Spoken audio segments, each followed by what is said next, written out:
Hi everyone, hello from Singapore. Thank you for taking the time to join us for today's event.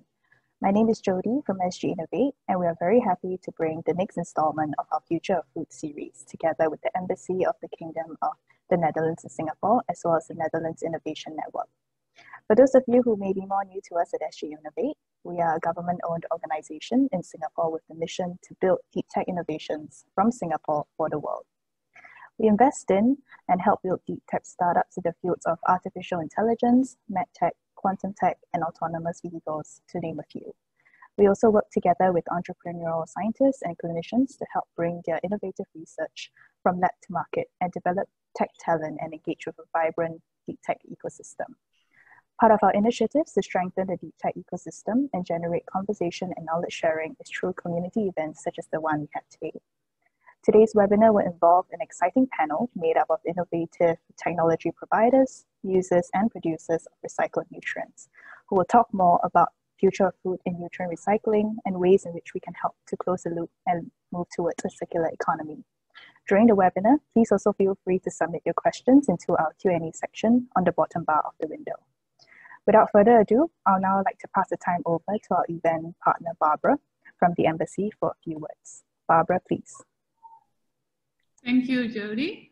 Hi, everyone. My name is Barbara Wiebel, and I work at the Innovation Department at the Netherlands Embassy. We stimulate bilateral cooperation between Singapore and Dutch companies, research institutes, and government. We focus on global challenges, for example, in the field of circular economy, smart mobility, climate adaptation, as well as on key enabling technologies such as AI, 5G, and cybersecurity. So this is actually our 5th event in this series. We've had some very interesting discussions on digital trends in agriculture, urban farming, food waste, and on alternative proteins. And next month will be our last event for now. That will be on 3D food printing. So I'm actually quite curious to see how many of you have attended webinars in this series before. So maybe you can indicate that in the chat if this is your first event or if there were other ones that you have attended previously. So back to today's topic, nutrient recycling. It's a very interesting topic in light of Singapore's 30 by 30 strategy to produce more food locally, and in light of the Dutch circular economy goals for 2050. We will need to make better use of the available resources that we have. And it's also a complex topic as it involves bringing many people together, regulators, researchers, users, and producers of recycled nutrients. So one of the ways to do this is via a digital platform, and you will hear more about this today. So I think today's session will be very interesting, and I hope you'll enjoy the discussion. For now, I would like to thank our speakers, Adrian, Shiva, Aryan, and Renske. And please do contact us for any questions that you may have related to research and innovation.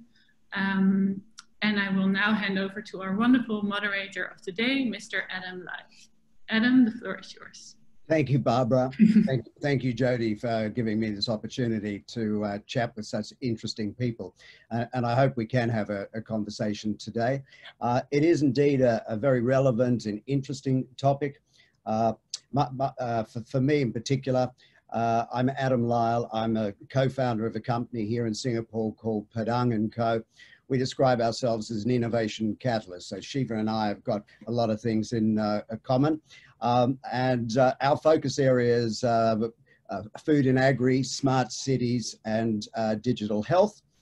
We call those our verticals, and we have 2 horizontals, sustainability and data and AI. So you can see how everything I do makes me very interested in the topic today.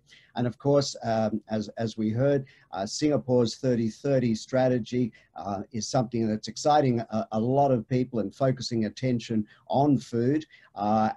So much so actually this week, there are 2 other 3-day conferences talking about the future of food and future technology around food. So it's a topic that Singapore takes to its heart, but very much we realize that while we're going to have to produce more food, we do need to produce it more efficiently, using less energy, less resources. And so whole concept of nutrient recycling, not only in terms of how do we produce better nutrition for people, but how do we manage the nutrients. So today we are lucky to sort of have people. We've got a platform approach, we've got a technology provider, operators, and then we've got venture builders to take advantage of bringing this all together. So how we'll structure the time we have is I'm going to ask each of the panelists to introduce themselves and also sort of answer a particular question, and then we'll go into more general questioning.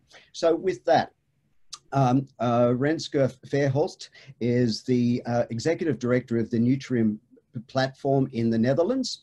So I'm going to let her introduce herself, but I thought what would be great to set the tone if Renske, you could perhaps introduce and explain the concept of nutrient recycling, because I don't think everybody will understand how it works. And so a few words about the nutrient platform, please.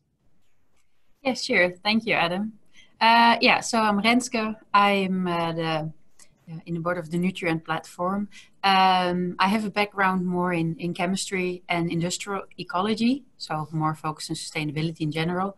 And actually through that, I came to the Nutrient Platform and also partly work for the Netherlands Water Partnership. So the Nutrient Platform is an organization that collaborates. Excuse me, one more moment. These things happen, don't worry. Yes. A lovely garden guy coming into the plant, so I asked him to come water the plants a bit later.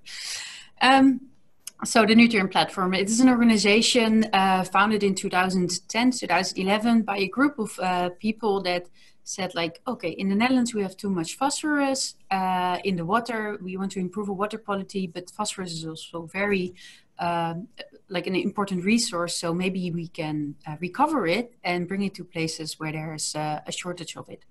So it was founded in 2010, and now it's a platform around 30 organizations, and it includes knowledge institutes, companies, 2 ministries, and well, the companies can be technology providers, Dutch water authorities from the fertilizer industry. So really broad food processing industry, all working together to discuss how can we support this nutrient recycling, how can we make it into practice. We're focused in the Netherlands, but we also have a European platform which we collaborate with when you talk about legislation on European level.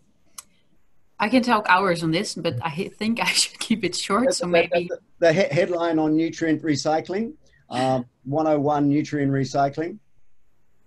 Say that again. The simple explanation of nutrient recycling. Yeah.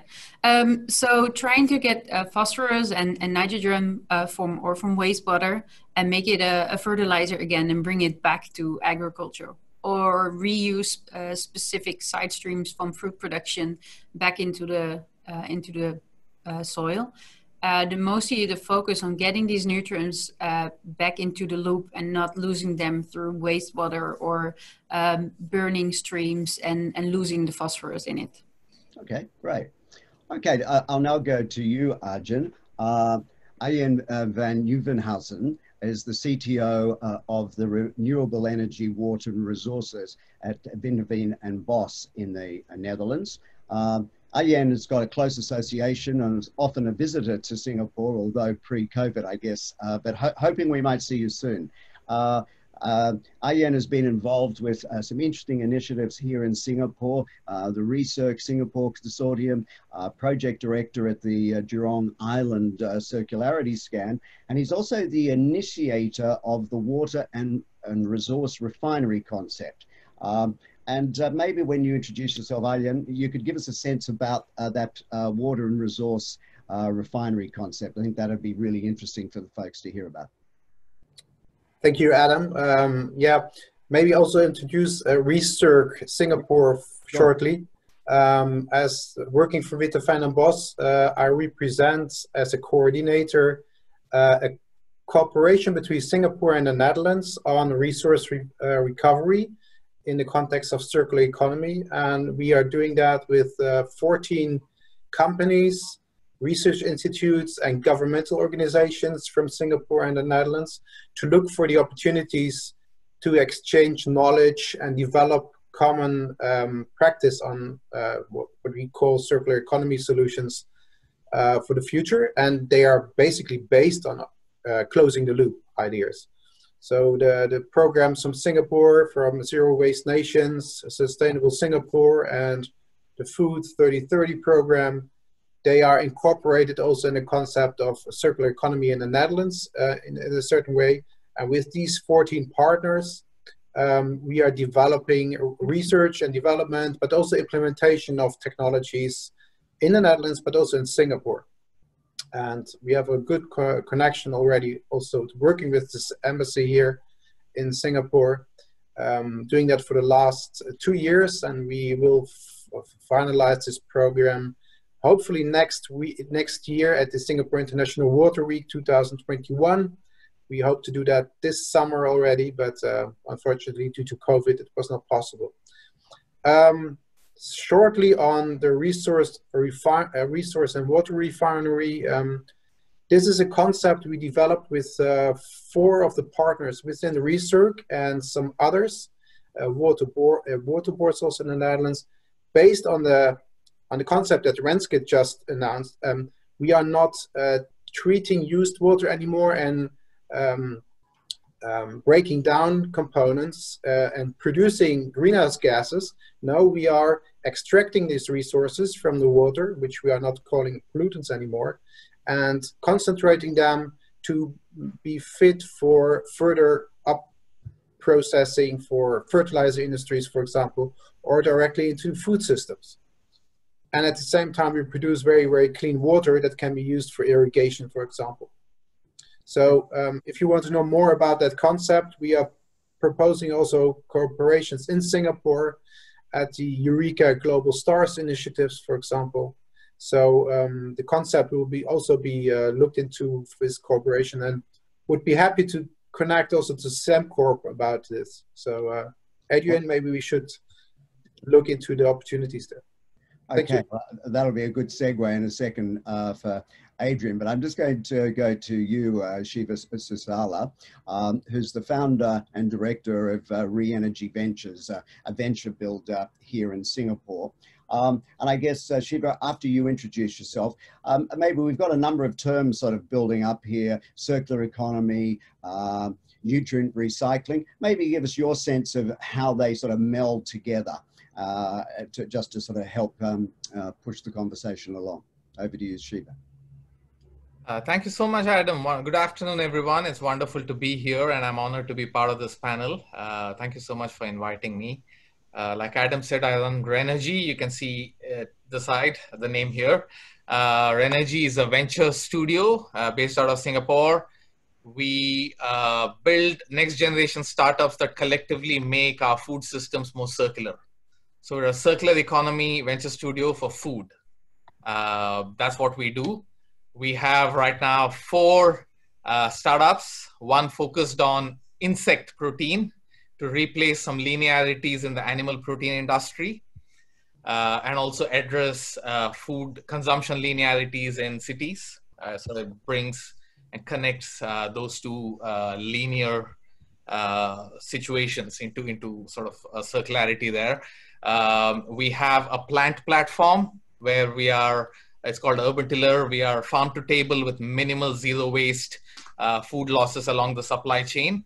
We have a fungus platform where we're looking at alternative nutrients for food, for preparing for the future where conventional nutrients may be in short supply, may not even be accessible or affordable. So we are trying to work on alternative nutrients. So that's, and we also have a tech company that helps our startups, but also others in the circular economy space. We have a great pipeline of ideas. We're looking at aqua, algae, a lot of other different production possibilities to bring in alternative nutrients. But broadly, just to sort of set the framework within which we operate, Adam, there are 2 main areas. One, how do we define a circular food system? So for us on the production side, it's either taking an existing production method and making it super duper efficient with minimal losses, or bringing in alternative nutrients that could replace, offset, substitute existing nutrients. How can we move this food then to customers with minimal waste, if possible zero waste, and completely biodegradable packaging that doesn't upset the nutrient balance in the environment, right? Post-consumption, how can we then recover nutrients and cycle them back to the production? So this is broadly our focus area. Anything that fits into this framework, we are very interested for us as part of our agenda. I guess where the venture studio tries to find our niche is this. A circular economy approach is essentially a system optimization approach, right? The problem with a system optimization approach is who pays for it, right? So at the venture studio, we try and find paying customers for fantastic ideas that push the circular economy agenda, but don't have a business model. So that's, I guess, our sweet spot. Okay, I think that's a great spot to move on to Adrian Yeo from Sembcorp Industries. Adrian's the VP for Innovation of Water at Sembcorp that operates the largest new water plant here in Singapore. So Adrian, when you introduce yourself, if you wouldn't mind actually taking the folks, because we've have a lot of people from outside Singapore on the call today who are perhaps not familiar with New Water. So if you could update us on how New Water operates and perhaps any recent updates on New Water. Over to you, Adrian. Thanks, Adam. Yeah, so my name's Adrian. I'm currently in Sembcorp. And well, thank you for having me today. So Singapore, as most of you should know, we are kind of a small country, and we have four national taps that we get our water from. One is from the reservoirs, rain. The second one is desalination, which we have, and we are continuing to build up. And the third tap is the water that we get from Malaysia. So Malaysia being much larger, they have water resources that we sign long-term contracts to purchase water from. And the fifth tap is New Water. So what New Water is basically we take the water that has been treated in our wastewater plants, in our municipal wastewater plants, and we recycle that water back into drinking water quality. So we run it through some things, we run it through UV system. The water quality that comes out from New Water is actually better than the water that is coming out from taps because it has been treated to quite a high level.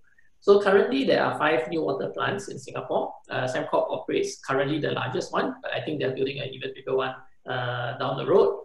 These New Water plants actually supply 40% of Singapore's current water needs, and by 2060 it will be 55%.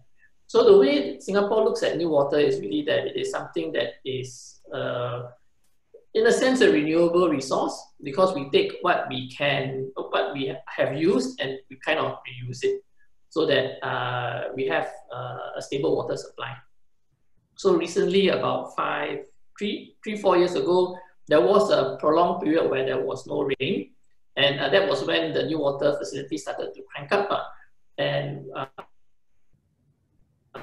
our friend Malaysia and Johor had to have some water restrictions because the reservoirs were going empty and the rivers were really running down. But in Singapore, we didn't experience such restrictions. And I think it's, and a lot of it is because of New Water, which is why there is a semi-renewable aspect to what we have. So my own role in Sembcorp is that I look at water innovation. And I think previously Sembcorp looked at technology companies more like vendors. So you would say that I have a widget and this widget does this, and we realized that a lot of times the inventors would have the science figured out very well. But the main problem has always been the engineering, right? So making it work in the lab with one is okay, but making it work in my plant that might be 100 times bigger is different. So the way we approach it now is that we select some things that we think have potential, and Sembcorp brings in its own engineering resources to help them grow. So we've done this for a couple of water companies. These are more water treatment companies, but we do welcome collaborations with companies that might have more nutrient recovery kind of technologies. We are always open to listen and find a way to collaborate. Okay. we heard from our Arjen and Renske talking about phosphorus recovery. I understand that actually phosphate recovery here in Singapore is actually quite expensive. Are we doing something different here, that it's more expensive than maybe it might be in the Netherlands? And maybe Arjen or Renske, you might be able to jump in on that question as well. But is your experience here that it's still quite expensive, Adrian? Does that come back to a business case, or what perhaps is the issue here? I think there's a lot of tools. I would say that Sembcorp is in the water treatment business. Yeah. And if we did manage to extract all this phosphate, obviously it must make commercial sense. Obviously also in Singapore, there isn't really a huge demand for fertilizer. I mean, we don't really have farms. So then we would actually have to then develop kind of an off-taking system. We will need to find someone who's willing to buy this kind of phosphate, and we have no understanding of this business at all. It's not something that we do. So I think partly it's the cost. The second is, what are we going to do with what we produce? So it's not clear to us, so that's why we haven't really done it in a big way. Okay. Arjen, have you got some comment on that, on some of the work that you've been doing here, driving some of potential collaborations and opportunities there? Yeah, I would like to say something about the cost or the business case of phosphate recovery. But I think, Renske, you could maybe answer the first question. I saw your hand coming up, so Renske, first for you, please. I also wanted to react on a kind of the business case thing. So maybe I'll just give an overview, and then you can answer it from the company perspective. So from in the Netherlands, it also grew from a kind of from the demand side. So it was the water authorities that wanted to become more circular, and they had some problems with scaling in the pipes, and they found out it was actually fertilizer, struvite. So they decided to, they could take it out, but it would be even more circular if they could also take it out and then do something with it. Right. So it was a kind of like a supply driven. And the business case is not only based on the product, it's also because they save maintenance costs. So building only the business case for this, for example, struvite recovery, you cannot only do that on the price of phosphorus itself. And struvite is a small market, so people are looking into what kind of other types of phosphorus can they recover that is maybe more demand driven. So I think, Arjen, maybe you could add to that or give your perspective on this. Yeah, actually that is the case. It is especially an operational benefit you create by not having clogging of pipes or installations that have scaling problems. And also in the Netherlands, still it is not a really cost-effective way of only doing it for food production, for example. At the same time, not only the costs, but also the legislation and the application is also a topic of interest, maybe of concern. I don't know how to put that, but we have to develop further on that as well, and also in Singapore. So it is not only a cost-driven or a cost idea, it's also a legislative and acceptance issue as well. So is that the classic sort of carrot and stick, that the regulations require you to do it? So there's a stick that you have to do it, but then there are still opportunities if you can find other outputs or other ways to extract other value, for instance, other nutrients in the same stream. Yeah, for phosphate is being recovered as magnesium ammonia phosphate. So you also recover a part of the ammonia from the used water. And actually, with phosphate, it is quite interesting that I think 25 years ago, the European phosphate industry came up to the universities to look for these opportunities to extract the phosphate from the used water. And it was not even the water boards at that time that had interest in it. So it was actually the fertilizer industry that came up to the research institutes to look for these opportunities, since they saw their their mining activities getting more difficult, and they see their stocks getting down. So they are looking also. So it started from a demand-driven idea, and then it was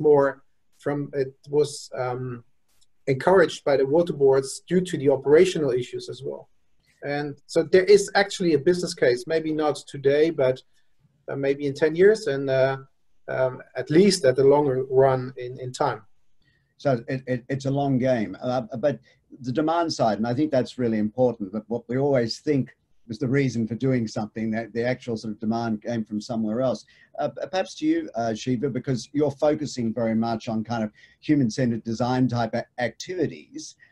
Do you sort of see parallels in some of the solutions that you're trying to get off the ground, that what the original business case you thought might have been there, that it often isn't there? Or do you feel there are too many solutions looking for problems that don't exist? So that's always the case, especially in the sustainability space. A lot of ideas that don't have a business opportunity, to put it mildly. Now, I'll talk about insect protein. Right now, we farm an insect called the black soldier fly. Mm-hmm. We've realized in some jurisdictions, even though our interest is in the protein, we actually probably end up making more money from waste management, because insect farming is a great way of managing organic waste in urban spaces. So wherever the tipping fees are high, we actually end up with a business model where waste processing fees become higher inadvertently than the money we could make from the protein itself, right? So that's exactly what you alluded to. So yes, happens all the time for us, especially in the energy, food space, anything where there's processing. There are many byproducts, and there are some jurisdictions where there's acute shortage of some of those byproducts. And so we didn't realize, for example, in Indonesia, compost was really valuable. Mm-hmm. And we ended up making a lot of money from compost and tipping fees, for example, for some of the use cases that we are looking at. So yes, happens all the time, sir. Yeah. Just on the, we're talking about waste. It's kind of an emotive label, talking about particular streams as waste, and talking about resale of when you perhaps extract something. Do we see, this question really directed at everybody. Are we seeing changes in what's being classified as waste, or is that a continuing problem in the industry that is kind of an obstacle to putting new collaborations through, because there's a view on a particular stream as being perhaps there's safety issues because it's still perceived as waste, whereas you in the industry may see it as perfectly safe? Is that an impediment? Adrian, is that something you see, or Arjen? Yeah, well, I think something interesting that is happening in China, for example, where we have a few plants, is that they're beginning to tighten the regulations. So because all our plants are biological in nature, so you do need, they call it the CMP ratio, carbon to nitrogen to phosphorus, that allows the biological process. Oops. So we need to tighten the nitrogen and phosphorus levels. Hello, can you hear me? Yeah, they're beginning to tighten the nitrogen and phosphorus levels to a point where the ratio doesn't work anymore. Right, so I don't have enough carbon to remove the nitrogen and the phosphorus. And there are various ways around that. Obviously, you could go to advanced removal techniques. You could go to adding carbon sources, trying to find some other carbon source in order to remove the nitrogen and phosphorus. So actually, when you start to talk about opportunities, then perhaps that's where the opportunity lies, right? Because now everybody is cracking their heads, how do I remove this extra nitrogen and phosphorus? And if you can find a way to extract it and sell it for money, even if it's cost neutral, then yeah, why not? It's something that even Sembcorp would be happy to try. Okay. Yeah, actually, especially in Europe, there is a lot of effort going on to change waste status to resource status. Right. So for phosphorus, it is being done. Cellulose, there is a lot of discussion about that. Extraction of cellulose from wastewater to be used. So also the Ministry of Environment and Infrastructure in the Netherlands, they are having these developments at this moment to change that waste status on phosphate, on cellulose, and other resources, so to also encourage the circular idea about it. Yeah. Do you think we're moving too slowly? Yeah. Yes, yes, yeah. You had your hand up before, Rinske. Was there something you wanted to add on that question? Yeah, what I noticed in the Netherlands is that people are starting to also think about how they formulate their waste streams. Sometimes say it's not a waste stream, it's a side stream, it's a byproduct. So it's also in the words that you use, the attitude towards it. So you see that companies are like, yeah, but this is not a waste, you know. Actually, I want to reuse this, but maybe there's some legislation that hinders it, or so you see that this thing of trying to your streams, yeah, to redevelop them and to reuse them it's becoming bigger and bigger. More research is done on it, but things are going slow, yes. But what we now see, I think there's also a lot of intention on if you start reusing streams, like how safe is it? Questions that you maybe before you didn't ask, but now you start asking. And because also our knowledge level is developing, we also see more and more risks. But on the other, and it's good, but it also slows down the process. Trying to eliminate all the risks can hinder maybe start practicing on small scale to see what actually are also the positive things. Yeah. I mean, So Adrian, with new water, I'm sure you've experienced, you know, in the early days, people saying, where did this come from? Is it safe? And we all know that it's incredibly pure and incredibly good. How do we get over some of these perceptions? What are the ways to do it so that we do embrace more streams and get ahead of the curve and manage things more effectively, do you think? Well, that's a difficult question to answer. I think that's all the perception problem. I can just sort of mention how Singapore did it. The perception problem that new water is a waste stream that we kind of now drink. Yeah. And it was all of government push where we had ministers, including our prime minister and all that, standing in a row and drinking the water. They gave out water for free to a lot of events. So during National Day celebrations, during school events, if you just call up the new water factory, they will actually send you a crate of new water to drink. Yeah. And we also got, obviously from the scientific point of view, we assembled sort of the best advisory panel we could. And sort of everybody agreed, yes, this is like better, or at least it's safe to drink and all that. So it became a very all of government push. It's even for Singapore, it was a lot of effort. And up to probably 4 or 5 years down, I think then Singapore managed to get over this, you know, okay, I think it's safe to drink. And now everybody just accepts it is what it is, not much of a problem. So how to do this for nutrient and recycling is, I guess you have to do kind of the same all of government push if you really wanted to do that. Yeah. Have others had experience, Ajay? I think the Netherlands can learn a lot from Singapore about that. Since like changing the name, for example, from wastewater to used water is one of the most important things, then calling it new water, and you see now new sand coming up and new fuel, which is really a good thing to brand these resources. And in the Netherlands, we are a little bit slow on that, I have to say, and we have to speed up a lot. And one of the examples is Singapore. So I encourage everybody from the Netherlands, especially from the ministries, to look at these concepts, how Singapore did it with the new water, and try to do that also for the products for the circular economy in the Netherlands. Right. Since we have a plan that the Netherlands wants to be completely circular economy based in 2050. If you want to do that, you have to act now. You cannot only stay to develop strategies and make plans. You have to act now. Okay, and Shiva, I think that you looked as though you wanted to weigh in on that question in terms of making the economy circular. You've got to provide kind of the incentives, get people involved. So, you know, how do you go about driving greater engagement, greater participation? I agree that government has a big role to play, but just want to actually place a challenge that we face from an innovation perspective.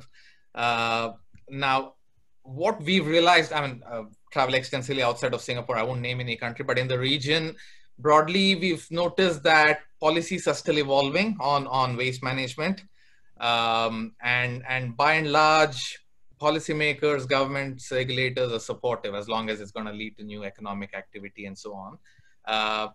The big challenge we have faced as an organization, I don't know if it's true for others, is the absolutely decentralized, distributed, fragmented nature of where the waste streams occur. So getting any kind of scale, I think, becomes very challenging in ASEAN. And that significantly affects the economics. So in fact, for anything we're doing, we're actually trying to see if we can make it distributed, heterogeneous. One, the weather, the logistics, the geographical spread of the islands makes it very difficult to aggregate any waste streams. Yeah. So that's a huge implementation challenge we're facing on the ground. So anything we design by intention is distributed, but that adds to the cost and creates some complexities. Just want to say. I mean, speaking to Arjen Renske earlier, I mean, this is something that you face all the time. But and again, I think that's where you've been so successful in the Netherlands of getting so many people involved on the platform to sort of get that collaboration. And Arjen, you were talking about the logistics side of it being so critical. So, but perhaps you both might have a comment on that. Renske first. Yes, sure. So I think the success for, well, in the Netherlands is that it is really a collaboration between the government and the companies and the Knowledge Institute, trying to talk together and to work forward. And I think that's also the success of, for example, like the nutrient platform. We're just bringing together these companies, these organizations from different sectors to talk about it, and it's in a neutral way. And government is also a member of it, supporting it to facilitate interaction and to also get into contact with the companies. Like, what are you experiencing? Why is it a problem? For the platform itself, that's actually one of the key values of it. But your thing about whether you do it like in a big scale or a small scale, that's very valid. And also in the Netherlands, there's not one solution. So yes, the wastewater treatment plants some of them are recovering phosphorus.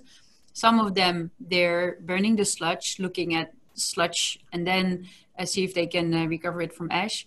But also sometimes on the scale of just a small village, they're looking into possibilities, or getting the urine from festivals. Right. So there's this concept like Semilla Sanitation Hub. They're just trying to collect like the urine and the black water also from a festival, and then treat it at the spot, getting the clean water and getting a fertilizer. Right. So there are solutions on different scales. Arjen? Yes, scale and quality. So quantity and quality is really important to close the cycles. You can do that on a small scale, very local, or on a large scale if you go into industries, for example, or large agricultural applications. There was already a good question about that. Also in the Netherlands, we see also one of these products go to the north of France, for example, or to Germany. So we have our hinterland also as part of our circular applications. And that could be also for Singapore. I know that you want to do it all within Singapore. Sometimes that's quite difficult, especially if you want to really close the systems for nutrients, fertilizers. Palm tree plantages in Malaysia could be a very interesting application for the nutrients from Singapore.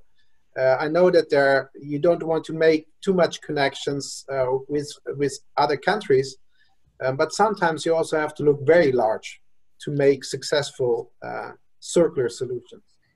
Just bringing it back to Singapore, you mentioned earlier some of the work you've done here with Research and at Jurong Island, and how you and Sembcorp might be able to do things together. I mean, what are some of the opportunities that you might be able to talk about here for potential collaboration? Yeah, the Jurong Island project is a Witte van der Bos project. Research is partially involved there. We are looking there especially also on the water system, and there can be a very clear connection. But the most interesting thing, what we see there in Jurong Island as being important emitter of CO2, so CO2 measures there, but especially also on still the waste, the industrial waste opportunities there. There are some very interesting streams on the island that can be treated completely differently, not by an end solutions by a incinerator, for example, but to create synergies there. Not too much on nutrients, I have to say. So it's a little bit out of the league of nutrients, but it's more about certain components that can be used. And also Sembcorp could be an important player for that. And the other one is the energy, the electrification of Jurong Island, that is being identified as a huge important thing also for CO2 emission effects there and climate resilience. And I know that Sembcorp is already engaging in that a lot. So, yeah. Adrian, just threw that ball to you. Would you like to catch it and comment? With regards to, I mean, sorry, I dropped off for a little minute. So his question was, Sembcorp is doing resource recovery already, or were you saying that? Now, what we are looking into Jurong Island as the opportunities there to create circular solutions, it is not so much on nutrients, but a lot on the very specific waste streams that they have there. Yeah. And now it's all brought to the mainland to be incinerated or to be get rid of by a final solutions there. But there are also quite some opportunities also for companies like Sembcorp to get into that waste operations there. Yeah, I think it's always something that we as a company have always wanted to do. The water is already being recycled, similar to a new water process. With regards to the sludge and all that, we do have collaborations on how perhaps we can repurpose our bottom ash as opposed to putting it into a landfill, maybe turning it into activated carbon, which we can use back into our water processes, so that it's a little bit circular. Instead of like burying it and the sludge, perhaps it's some sort of digestion method, and to reduce the volumes as well as to produce some more waste gas. So we do look at it on how we might be able to reuse or repurpose what we have. Okay. Shiva, we're going to go to Q&A in a second, but I just thought Singapore imports most of our food. Now, of course, we've got 30-30. We're going to do a lot more over the next 10 years. Does it then actually make sense to talk about a circular economy when you're importing so much of your food? How do you rationalize that? I'm guessing the question was for me, so I took the liberty of... Yes, Shiva, yeah. Yeah, okay, awesome. Thank you, Adam. Well, I think Singapore should not aim for complete circularity in food, right? And I think the government rightly, therefore, is estimating a best case of 30% from a strategic security perspective. So what Singapore should aim for, in my view, is a slight bending of the linearity to make it a smile rather than try and close the loop. Because the first priority should be super affordable, high quality food for Singaporeans. And not necessarily 100% locally produced, very expensive food. That said, I think even in the 30 by 30 goal, I think we need to get deeper. At this point, what we're talking about, or the action that's happening on the ground, is really integration, which means the seeds are coming from somewhere, the nutrients are coming from somewhere, you know, if it's plants, and then the systems are coming from somewhere else, and people are here, entrepreneurs are trying to find good applications for it. But to security is when we actually are able to provide all the inputs also in Singapore for the 30 by 30 strategy. I think that would be the next challenge for entrepreneurs and innovators in Singapore. So we are hoping to see if we can make a contribution in that as well. Okay, listen, we're just on a 4:45. I'm going to go to questions from the floor. Rensko, I don't know if you can see the questions. The first one there, can you see that? Is asking you about SGInnovate? Yes, I saw the question. Well, to answer, yes, it's right that we export some of the SGInnovate to Canada and Germany. Do we work to expand the market for SGInnovate? Yes and no. We try to make it from a legislative perspective more easier to be able to reuse it. But it's difficult to change the demand for the project because SGInnovate is a specific fertilizer, and it's the same as like chocolate. Some people like dark chocolate, some people like milk chocolate. So plants, some plants, they like SGInnovate, some plants, they prefer other types of phosphate fertilizers. So in the Netherlands, I think it will still be difficult to find the right niche for this product. So therefore the focus is more on what kind of other phosphate fertilizers can we also produce from the wastewater. So I think the focus will be more on that. And if you have any questions, because it's nice to see that you read my thesis, or I hope part of it was quite big, you can just send me a message also. You've got a fan. Another question that we've got here, is there a simple way to collect NPK contained in urine? I'm asking in the context of developing countries low-tech can help farmers. An interesting one for smallholder farmers. Is there a simple way to collect NPK? Who'd like to take that?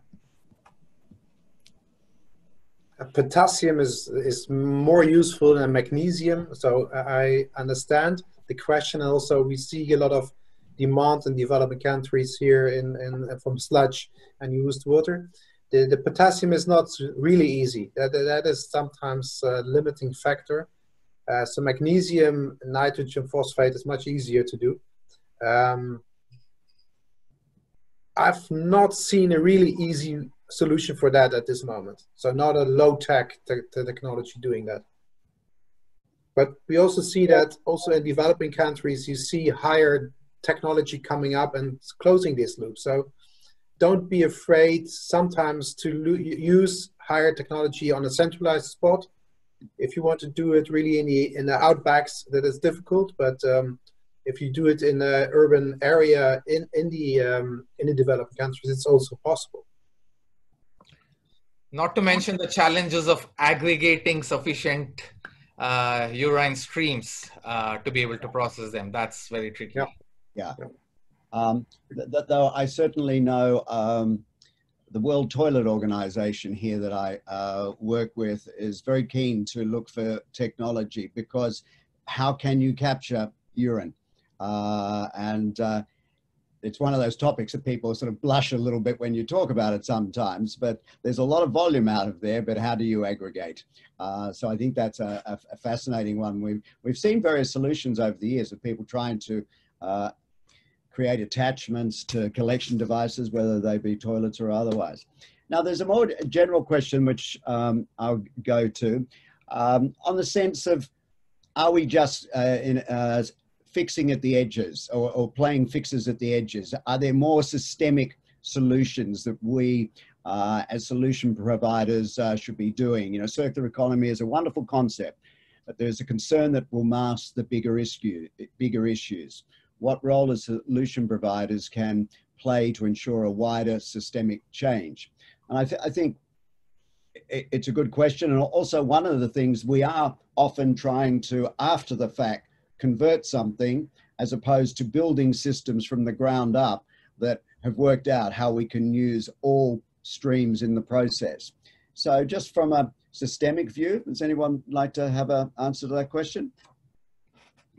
it's a philosophical one in some ways, but it's also a systems approach too. Yes, I think I would like to react on it, because I think there's some right point in it, is that you really want to look from a bigger perspective on how actually flows are going through your system. So just nutrient recovery in itself, doing it, will be useful if it fits in your system. But you have to think about, you have to address these bigger questions. Like in the Netherlands, we import a lot of food because for our animal husbandry. And we export a lot. So you can question whether that is a system that you want or not, and opinions on that differ. One of the solutions to prevent to having a bad quality, that is this nutrient recovery, which then you make a problem into more an opportunity. Because if you would look at Singapore and you say, I want to produce my food locally, you also have to look at these flows. So where does the nutrients, or where does your food come from? How does it go through the system? Where are you losing it? And is it something that you want? But there's always a balance between a focus on using less energy or carbon, or being more local. And sustainability is really difficult definition. And I think sustainability will be sometimes on small scale, and sometimes is a solution on a larger scale. Yeah, I think that's a kind of like my perception, but there's not one clear answer to that question. It's something that we should also always discuss, like what is the system that we want. Anyone else have an opinion that they'd like to share? Shiva?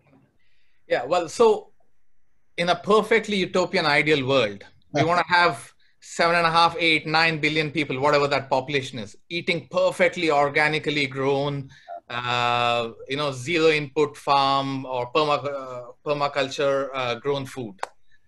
So let's say we can achieve that in 100 years. Now, in the interim, we cannot stop feeding people, right? Let's say we figure out how to do regenerative agriculture or multi-cropping systems that can actually restore diversity on Earth, in soils, make the soils richer, and still manage to feed the people. That itself is, let's say, a utopian dream.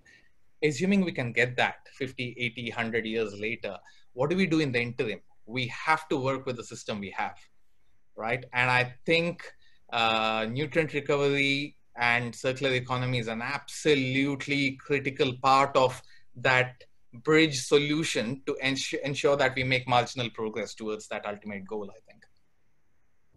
Okay. Adrian, there's a straightforward question. I think I'll pass to you. Where does phosphate recovery differ from desalination? I think they're completely different processes. So I think desalination is basically you take seawater and depending on how you look at it, you either remove the salt or you remove the water, and you have a clean stream of water at the end. I think for phosphate recovery, we are saying that in general, it's usually a waste stream of wastewater that's coming in, and you find a way to mine nutrients back out of that stream. So whether you can take out phosphates or nitrogen or whatever, and then you take these nutrients and reuse it in another process. So that's kind of the difference. That there are actually different concepts. Yeah. Okay, as we sort of head towards the end of the session, but perhaps a question to you all. As we start to sort of develop some of these new systems, if you were trying to give recommendations of how we could overcome some of the biggest obstacles you see in sort of nutrient recycling, what are the things that we have to take on? Is it, around sort of mindset of people? Is it the way that we take a systems approach to building solutions to deal with recycling? Is it finance? Is it the lack of business cases? I'd just be interested to know where each of you sort of feel, what's your biggest obstacle? You're all in the business one way or another. What do you think's the biggest obstacle as we go forward? And I think for me, I don't speak for Singapore, but I think it kind of has to make commercial sense. And for someone like me or someone in Sembcorp, we have that because we are the utilities business, I don't really have a view of how does the nutrient recovery business work? How does agriculture work? You know, if I make this for $1, can I sell it for $2? So I think someone who can sort of put that together in a way that makes sense to us. I think that's one part of it, because that's something I don't have visibility on. I think the second part is also the technology. And I could be wrong again, but the technology seems a little bit more high-tech and not deployed in a very large manner so far. And if we could see few more case studies that are a bit more prominent, maybe, you know, the Water Association gives out like the best water plant in the world, and every year they give out one and everybody wants to win. If you could give away like the best nutrient recovery award kind of thing, and then it drives the overall visibility, and then we can take note and we understand how it works. Yeah. Yeah. An award, okay. Who'd like to go, Shiva? Yeah, I would say that we need tremendous amount of entrepreneurial ingenuity and creativity to carve out business models that work. One little example, at Urban Tiller, we are taking urban produce and pushing it directly to households because we feel that any other alternative business model, the conventional ones where we're going to the wholesaler model, will not work. So I'm using this example to say we need new business models, new ways of adding value to early adopter consumer segments. And that's when deployment of technology, recovery of nutrients will make sense. Thank you. Renska? There are many answers to these questions. I think, well, I would say maybe a bigger understanding of the role of nutrients in the system. It's not really tangible, so it's also sometimes difficult to communicate about. It's not a piece of plastic that you can really recycle. So you have to understand how even these flows are part of a system that you're creating. And I think maybe more awareness to that would already help, because after that you come into the more practical problems, like we have a product but there's no demand, or the business case is not there. And I think just more awareness on what is sustainable sourcing of your nutrients. So, and that's part of sustainable sourcing for your food, then that could already help, and maybe also make it then easier to change legislation or to set up a system. So maybe just go back to this awareness of understanding of nutrients in the whole flow. Right. So kind of a communication message and somewhat of an education message as well. Yeah. Yeah, because then you can get those entrepreneurs who think, yes, and we want to change this, and you get people going. If I can see the opportunity, I can then try to take advantage of it. Aiden, to close out? And maybe in that line also that understanding you can do by mapping, for example, these streams to show the supply and demand of these nutrients, where it is going, who is producing that, who is the owner at certain times. And I think you should, I was listening a lot to the financial cost benefit.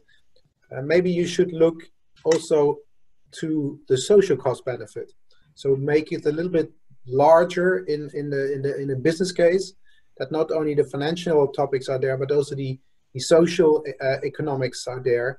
And by that also, for example, the impact on CO2, on sustainability, and at the same time, and at the long time, the environmental impact by that. So don't underestimate the importance of that, not only looking at the financial costs there. Yeah. Well, we're just on the hour. So thank you all very much for having this conversation with me. I've certainly learned a lot, and it's been very interesting, and I hope you've all learned a lot. I guess, you know, what have we heard? In many ways, it's most probably like any of the other activities that we take on and sort of trying to solve problems. You know, we've had conversations around scale, collaboration. I mean, I think we know that collaboration is at the heart of solving these problems. No one organization can do it alone. We just have to keep collaborating. And thank you for our sort of cousins from the Netherlands to sort of sharing their experiences in that regard. We still have to be entrepreneurial. I think your last comment there, Ayon, about the mapping, show me the money in a sense to, where are the opportunities? What are the right impacts? And let's help communicate that in a different kind of way so that we understand both the opportunity, the potential damage, even if we don't do something. But ultimately, we do need to take a systems approach, I think, to so many of these things to really understand holistically. And if we collaborate, communicate, and take that approach, I think we'll do very well. So thank you all for joining this afternoon. Thank you all to the panelists, Arjen, Renska, Adrian, and Shiva. Thank you very much. Over to you, Jody. Thank you, Adam. So similarly, I'd like to give special mention to all of our panelists, Adam, Adrian, Renska, Arjen, and Shiva for joining us for this informative panel discussion on nutrient recycling and the circular economy. We'd also like to thank our event partner, the Embassy of the Kingdom of the Netherlands in Singapore, and the Netherlands Innovation Network for making this webinar possible. For the attendees who tuned in today, thank you so much. And even though we were unable to answer all of the questions submitted due to the time constraints, we hope that we've still managed to cover a considerable number of questions and also share more about the nutrient recycling process and moving towards a circular agricultural system. Please also keep a lookout for our post-event EDM mailer, which will actually include a recording of this event that will be posted on our YouTube page. And also feel free to write to us at events@SGInnovate if you have any questions. And we hope that you can also fill up our feedback form that will be in the link after you close this webinar and join us at the rest of our events. So that's it from us, and we hope that everybody has a lovely evening or morning, depending on where you're tuning in from. And we hope to see you soon. Thank you so much, everybody. Thank you. Thank you. Thank you. Bye-bye. Bye. Bye.